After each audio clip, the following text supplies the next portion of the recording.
হাসরের ময়দানে আল্লাহ তাআলা যখন ফেরেশতাদের মাধ্যমে আগুনের শিকল দিয়ে টেনে জাহান্নামকে হাসরের মাঠে এনে দাঁড় করাবে, মনে করেন এখানে আইনা রাখবে, আমরা সবাই তাকাবো, এরকম হাসরের মাঠে যখন জাহান্নামকে আনা হবে,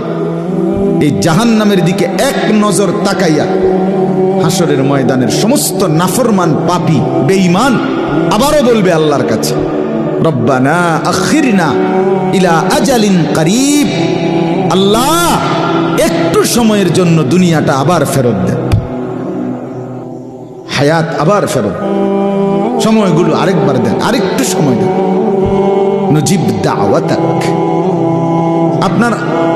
আপনার সব কথা তখন মেনে নেব, ওয়ানাত্তাবিউর রুসুল, আপনার রসুলদের আনুগত্য করব। আল্লাহ বলবেন না, না বান্দা, এখান থেকে কাউকে আর ফেরত দেব না।